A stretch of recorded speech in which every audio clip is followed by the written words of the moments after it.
최근 들어서 이 기관 수급에 좀 중대한 변화가 있다 이런 흐름이 나오고 있습니다. 이게 한 3주쯤 전에 나온 자료인데요. 뱅크 오브 아메리카의 자료였는데 내용을 보시면은 이 헤지 펀드 그리고 기관 이 4주 평균 순매수 흐름이 2008년 이후에 굉장히 최저 흐름이다. 가장 낮은 수준이다. 극도의 신중함, 약세의 포지셔닝을 보이고 있다. 이런 게 보이고 있죠. 그리고 헤지펀드, 기관 다 매도세를 보이고 있는 대신에 개인 투자자들은 굉장히 사상 최고의 순매수를 기록 중이다. 그래서 이런 내용이 데이터에 찍혀 나온 게 이게 약 3주쯤 전에 나온 그런 자료인데 최근 들어서 흐름이 좀 바뀌었습니다. 지금 골드만삭스 오늘 나온 자료를 보시면은 헤지펀드들이 지난주에 24년 11월 이후에 가장 빠른 속도로 글로벌 주식을 매수했다. 이렇게 밝히는데요.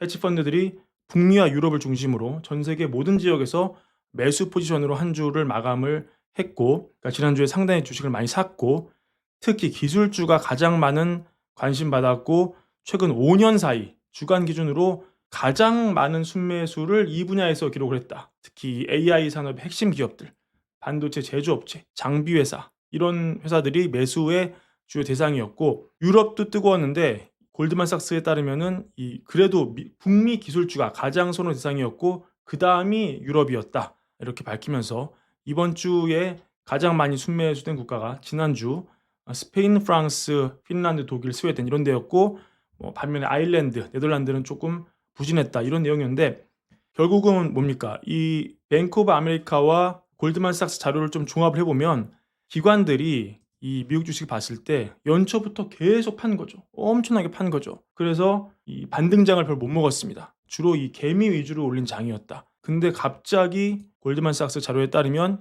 지난주에 갑자기 대규모 매수가 들어왔다. 이런 얘기로 우리가 종합할 수 있습니다. 과연 이런 매수세가 이후로도 이어지면서 꾸준히 증시 상승 동력이 될지 한번 지켜봐야 될 것 같고요.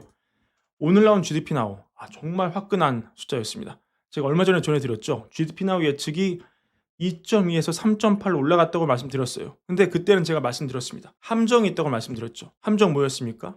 바로 순수출이 엄청나게 감소했던 게 확 늘면서 이게 순수출이 증가로 마이너스에서 플러스로 2.1%포인트 확 늘어서 엄청 숫자를 올렸지만 대신에 투자랑 소비는 오히려 깎이면서 이게 2.2에서 3.8로 올랐다. 이런 내용이었는데 근데 이번에는 무려 3.8에서 4.6으로 올라갔는데 요거를 세입 숫자를 보니까 2분기 개인 소비 지출, 실질 민간 국내 총투자 증가율이 각각 3.3%, 마이너스 1.4에서 4.0과 0.5로 올라갔다. 그러니까 4.6 이 숫자도 진짜 엄청나고 세부적으로 뜯어봐도 별로 깔 게 없는 너무 좋은 숫자가 나왔다 이렇게 볼 수 있습니다. 물론 이게 여러 번 말씀드리지만 시간이 지나면서 새로운 데이터가 나오면서 업데이트가 되면서 유동적으로 변하는 그런 숫자죠. 이 애틀랜타 연합이 발표하는 GDP 나오는 최종 데이터는 나오는 거 봐야 되지만 정말 이런 상황으로 보면은 2분기 GDP에 대한 기대가 지금 굉장히 엄청나다 이런 거 우리가 확인할 수가 있겠습니다. 하지만 우리가 우려할 만한 소식도 또 찾아보면요. 이 내용이 오늘 좀 관심이었는데 우리가 이 미국 국채 만기별로 금리가 있잖아요. 어디 금리가 가장 높냐 이거를 묻는다면은 상식적으로는 당연히 만기가 가장 긴 30년물 국채가 가장 금리가 높아야겠죠. 텀 프리미엄이 있지 않습니까? 그동안 장기물 중에서도 이상하게도 20년짜리 요 하늘색이죠. 20년짜리가 굉장히 가장 높았어요.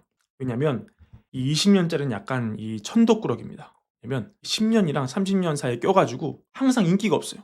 아예 초장기물로 가면은 30년으로 가고 그거 아니면 보통 벤치마크 10년으로 가고 시장 수요가 이렇게 분산되기 때문에 20년짜리는 껴가지고 늘상 인기가 없었습니다. 그래서 10년물, 30년물보다 이렇게 20년물이 더 금리가 높은 이런 상황이 계속 반복되고 있었는데 지난 몇 년간 오늘 일시적이지만 이 20년물이 30년물보다 밑으로 내려오는 즉 30년물이 급등하면서 20년물 금리보다 30년물 금리가 높은 현상이 나왔습니다. 그러니까 점점 일드 커브가 텀 프리미엄 반영해서 정상화되는 모습 즉 장기물로 가면 갈수록 점점 금리가 올라가는 모습 이런 모습을 보이고 있기 때문에 결국은 이 국채 금리가 장기물이 잘 잡히지 않으면은 증시 상승이 여러모로 좀 제한적일 수가 있죠. 할인율도 높이고 또 여러 가지 경제도 둔화시키고요.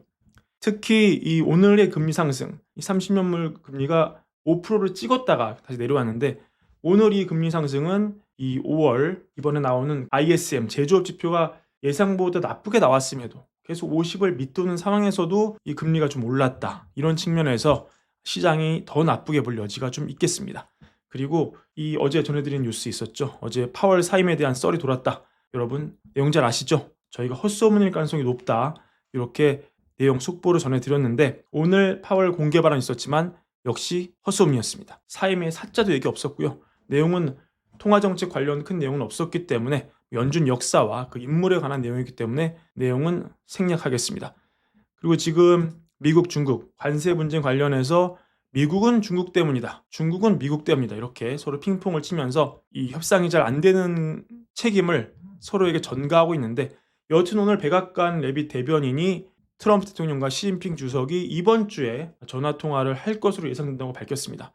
이거는 이 백악관에서 오피셜로 한 얘기이기 때문에 상당히 그래도 가능성이 높겠다. 할지 안 할지 애매모호하면은 이렇게 백악관이 밝히지 않겠죠. 왜냐면은 미국이 한다고 했는데 안 통화가 이루어지면 결국은 미국이 중국에 끌려다니는 그런 모양새가 연출되기 때문에, 아마도 이렇게 백악관에서 공식 의견을 밝힌 것은 전화 통화에 대해서만큼은 상당한 진척이 있는 건 맞아 보인다, 이렇게 볼 수 있겠습니다. 물론 이 전화 통화 내용이 좋다 이런 보장은 없죠. 하지만 전화 통화가 이루어지는 건 맞아 보인다, 이런 내용이 될 수 있었고요. 여튼 이런 기대감에 오늘 증시 반도체 주가가 꽤 상승하는 그런 모습이었습니다. 참고하시기 바랍니다. 오늘 준비한 영상 이것으로 마무리하고요. 월괄부 구독과 좋아요, 텔레그램 사랑도 함께 부탁드립니다. 감사합니다.